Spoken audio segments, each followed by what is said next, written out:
नमस्कार, ज्योतिष परिपूर्ण किचनमध्ये आपलं खूप खूप स्वागत।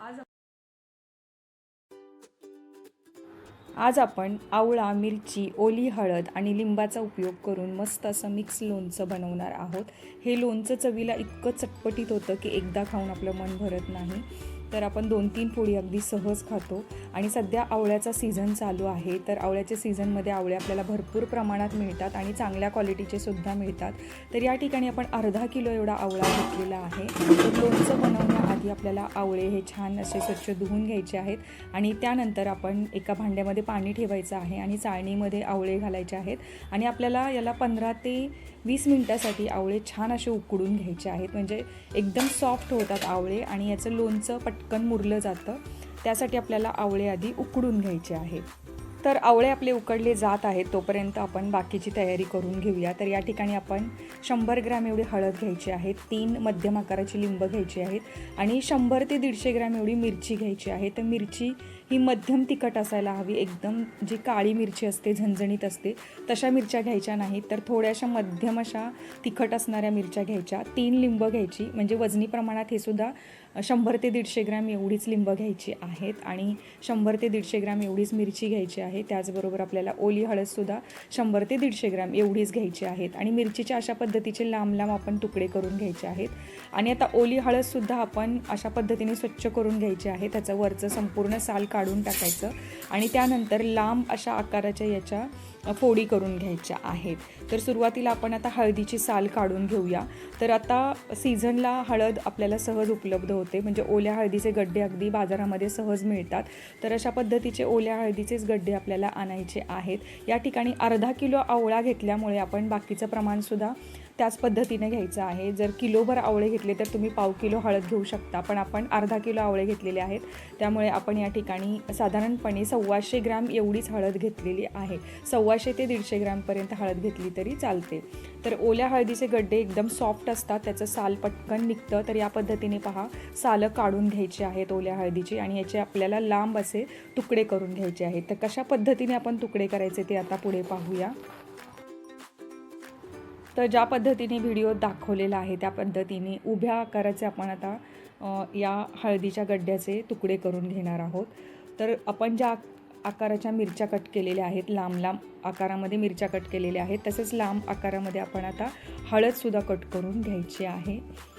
तर जेवढे आपण छान पातळ काप करतो तेवढंच हे लोणचं लवकर मुरतं। त्यामुळे अशा पद्धतीने पहा, हळदीच्या अगदी लांब लांब अशा रेषा काढून घ्यायच्या, म्हणजे खिसणीवर खिसल्यानंतर हे जास्त बारीक होईल, त्यापेक्षा थोडंसं आपण जाडसर ठेवायचं आहे, म्हणून आपण हे अशा पद्धतीने उभं कट करून घ्यायचं। जर हळद खिसणीवर खिसली तरीसुद्धा चालेल, पण त्याचं एकदमच असं लगदा तयार होतो, म्हणजे आपल्याला उचलून खाता येणार नाही लोणच्याचे फोडीसारखं, म्हणून आपण याला फोडीचा आकार द्यायचा आहे। फक्त आपण त्याला लांब पद्धतीने कट करून घ्यायचं आहे। तर अशाच पद्धतीने आपण संपूर्ण हळद आता कट करून घ्यायची आहे आणि 15 मिनटं झालेली आहेत। आपले आवळेसुद्धा छान उकडले गेलेले आहेत। एकदा सुरीने पाहूयात, अशा पद्धतीने एकदम आवळा सॉफ्ट होतो आणि असा सॉफ्ट झालेला आवळा हा लोणच्यामध्ये पटकन मुरला जातो। तर या ठिकाणी पहा, आपण हळद, मिरची अशी छान कट करून घेतलेली आहे। आता तिन्ही लिंबाचा रस आपल्याला लागणार आहे, तो आपण नंतर लोणच्यामध्ये मिक्स करणार आहोत।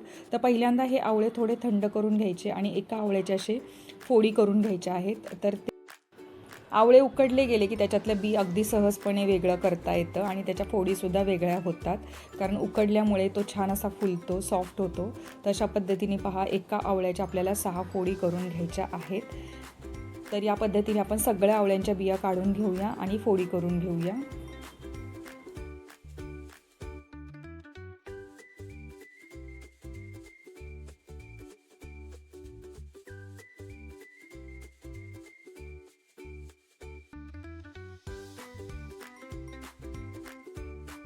तर पहा, लोणचं बनवण्यासाठी जी बेसिक तयारी आपल्याला करायची होती ती संपूर्ण आपण आता करून घेतलेली आहे। तर आता आपल्याला एका मोठ्याशा परातीमध्ये सगळं काही मिक्स करायचं आहे। त्यासाठी या ठिकाणी पहा मोठी अशी परात घेतलेली आहे. आता यामध्ये पहिल्यांदा आपण आवळ्याच्या फोडी घालायच्या आहेत, त्यानंतर ओली हळद आणि त्याचबरोबर आपण जी मिरची घेतलेली आहे त्याचेसुद्धा तुकडे करून ठेवलेले आहेत, तर ते सुद्धा सगळे मिक्स करायचे आहेत. तर या लोणच्यासाठी जे काही प्रमाण वापरलेलं आहे तर ते प्रमाण मी डिस्क्रिप्शनमध्ये देत आहे, जरूर तुम्ही चेक करा. तर या ठिकाणी पहा ओली हळद किती सुंदर दिसत आहे, कट केल्यानंतर अगदी रंग छान उठावदार दिसतो. तर लोणचंसुद्धा आपलं तितकंच रंगाला सुंदर असं दिसतं, कारण यामध्ये आपण हळद वापरलेली आहे.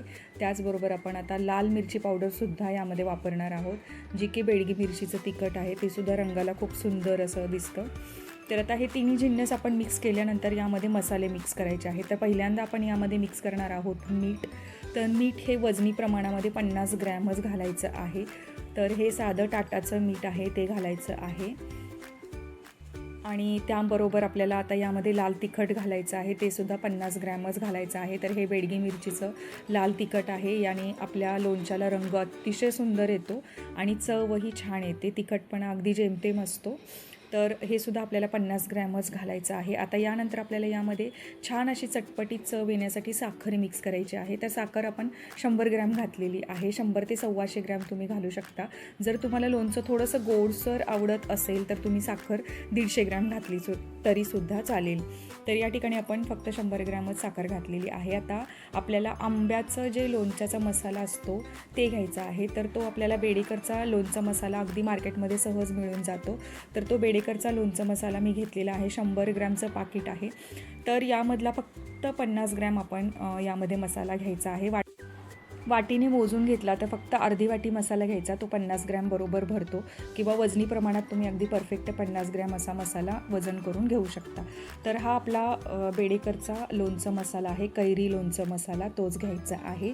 आता हा मसालासुद्धा आपण मिक्स करून घ्यायचा, हाताने सगळे जिन्नस आपण एकजीव करून घ्यायचे आहेत. जर तुम्ही घरगुती लोणचं मसाला वापरत असाल तर तुमच्या आवडीप्रमाणे तुम्ही मसाला मिक्स करू शकता, म्हणजे जेवढा तुम्हाला मसाल्याचा वास किंवा जी क्वांटिटी तुमच्याकडे लागत असेल, किलोला अर्धा किलोला, त्या पद्धतीने तुम्ही यामध्ये घालायचं आहे. तर या पद्धतीने पहा सगळे जिन्नस आपण एकजीव करून आपल्याला हे एकत्र करून ठेवायचं आहे.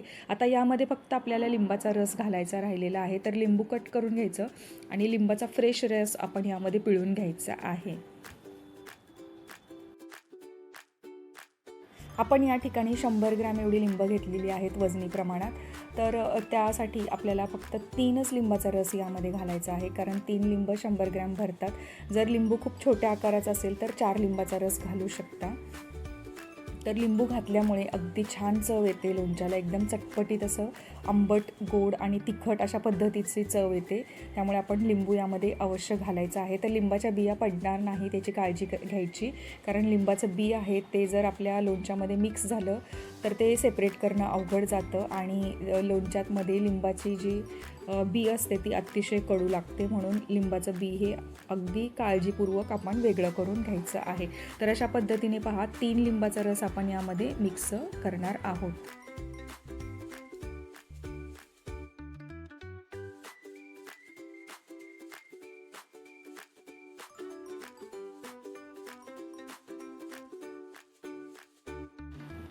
हे लोणचं आपलं आता ऑलमोस्ट तयारच झालेलं आहे. फक्त यामध्ये आता आपल्याला तेल घालायचं आहे. तर तेल घालायला घाई करायची नाही, आपल्याला 2 तासासाठी हे झाकून ठेवायचं आहे. म्हणजे 2 तासांनी याला छान पाणी सुटतं, कारण आपण जे साखर, मीठ आणि लिंबू घातलेलं आहे त्यामुळे या सर्व साहित्याला छान असं पाणी सुटतं. तुम्ही पाहू शकताय 2 तासानंतर याला छान असा ओलसरपणा येतो आणि याला खार तयार होतं, म्हणजे लोणच्याचा जो खार आहे, जे पाणी आहे ते तयार होतं. अशा पद्धतीने तुम्ही पाहू शकताय. तर या पद्धतीने संपूर्ण साखर आणि मीठ हे विरघळून जातं आणि त्याचं पाणी तयार होतं आणि लोणचं मुरतं यामध्येच. तर हे पाणी आपल्याला गरजेचं असतं, त्यामुळे आपल्याला याला 2 तासासाठी तरी झाकून ठेवायचं आहे. म्हणजे अशा पद्धतीने संपूर्ण फोडींना, मिरचीला आणि आवळ्याला असं पाणी सुटायला सुरुवात होते आणि या पद्धतीने आपलं लोणचं अगदी ओलसर असं तयार होतं. तर ज्यावेळी आपण फोडी मिक्स करतो, मसाले मिक्स करतो, त्यावेळी ते कोरडं असतं, पण 2 तास ठेवून दिलं की या पद्धतीने छान असं त्याला पाणी सुटतं आणि हे ओलसर असं आपलं लोणचं तयार होतं. तर हा खार अतिशय चवीला सुंदर लागतो. एकदा आपण टेस्ट करून पाहायचं मीठ आणि आपल्या साखर व्यवस्थित आहे का ते. जर तुम्हाला साखरेचं प्रमाण थोडंसं वाढवायचं असेल तर याच स्टेजला तुम्ही थोडीशी साखर मिक्स करू शकता. तर मला यामध्ये थोडीशी साखर मिक्स करावीशी वाटत आहे, कारण आमच्याकडे थोडंसं असं गोडसर लोणचं आवडतं. तर हे चवीला आंबट गोड तिखट अशा पद्धतीने तयार होतं. तर आता यामध्ये मी फक्त 2 टेबलस्पून एवढी साखर मिक्स करत आहे, की ज्यामुळे थोडासा गोडवा याचा वाढणार आहे.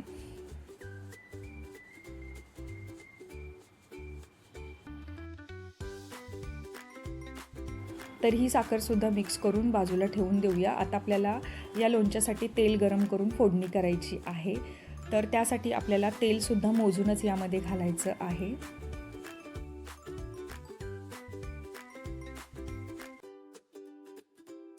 आणि या लोणच्यासाठी आपल्याला फक्त 100 ग्रॅम एवढंच तेल लागतं. खूप कमी प्रमाणात तेल आपण वापरायचं आहे. तर पहा, 1 वाटी भरून म्हणजे आपण जर कप मेजरमेंटनी घेतलं तर अर्धा कप होतं, म्हणजेच हे 100 ग्रॅम किंवा 100 ml आपण तेल घ्यायचं आहे. तर हे तेल घेताना आपण सनफ्लॉवर ऑइल घ्यायचं, की ज्याला जास्त कोणत्याही प्रकारचा स्ट्रॉंग असा वास नसतो. तर हे तेल पहिल्यांदा आपण छान कडकडीत गरम करून घ्यायचं आहे आणि त्यानंतर आपण यामध्ये मोहरीची फोडणी करणार आहोत. म्हणजे मोहरी आणि हिंगाची फोडणी करून आपल्याला घ्यायची आहे. साधारणपणे 1 टेबलस्पून एवढी मोहरी घालायची आणि मोहरी छान तडतडली की त्यामध्ये हिंग घालायचा आहे. तर 1 चमचा भरून हिंग आपण यामध्ये घालणार आहोत, कारण हिंगाचा स्वादसुद्धा आपल्या लोणच्याला छान लागतो. तर साधारणपणे 1 ते पाऊण चमचा आपण हिंग घालायचा आहे. मोहरी छान अशी तडतडू द्यायची, त्यानंतर हिंग घालायचा आणि त्यानंतर हिंग जास्त जळणार नाही याची काळजी घ्यायची. लगेचच गॅस बंद करायचा आणि ही संपूर्ण फोडणी आपल्याला पूर्णपणे थंड करून घ्यायची आहे. तर थंड झालेलीच फोडणी आपल्याला लोणच्यामध्ये घालायची आहे. गरम फोडणी घालायची नाही, नाहीतर आपलं लोणचं लगेचच खराब होतं. तर याला आपल्याला अर्धा तास थंड करून घ्यायचं आहे आणि त्यानंतरच आपण आपल्या लोणच्यामध्ये मिक्स करून घ्यायचं आहे. आता अर्धा तास झालेला आहे आणि आपली फोडणीसुद्धा मस्त अशी थंड झाली आहे. तर आपल्या लोणच्यामध्ये मिक्स करून घेऊया.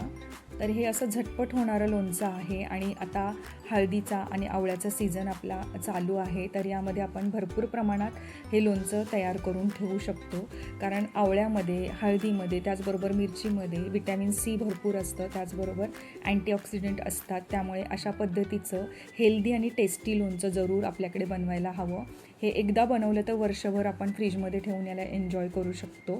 फ्रीजच्या बाहेर हे महिनाभर छान टिकून राहतं, पण याच्यामध्ये ओलावा असल्यामुळे, म्हणजे आवळा आपण उकडून घेतो, त्यामुळे हे जास्त दिवस बाहेर ठेवलं तर ते खराब होऊ शकतं. त्यामुळे या लोणच्याला आपण काचेच्या बरणीमध्ये भरून हवा बंद करून आपण फ्रीजमध्ये ठेवून वर्षभर याला छान असं वापरू शकतो. म्हणजे जेव्हा आपल्याला गरज पडेल तेव्हा फ्रीजमधून काढून आपण छोट्या बरणीमध्ये ठेवायचं आहे आणि आपण रोजच्या जेवणामध्ये 1 ते 2 फोडी अगदी आरामात आवळ्याच्या खाऊ शकतो, कारण आवळा अतिशय हेल्दी आहे आणि कोणत्या ना कोणत्या पद्धतीने आपण रोजच्या आहारामध्ये आवळ्याचा समावेश करायला हवा. त्यासाठी हे लोणचं अगदी एक उत्तम पर्याय आहे. आणि हा लोणच्याचा जो प्रकार आहे त्यामध्ये वापरलेले जे जिन्नस आहेत त्यामध्ये सगळ्यांमध्येच अँटीऑक्सिडंट भरपूर असतात.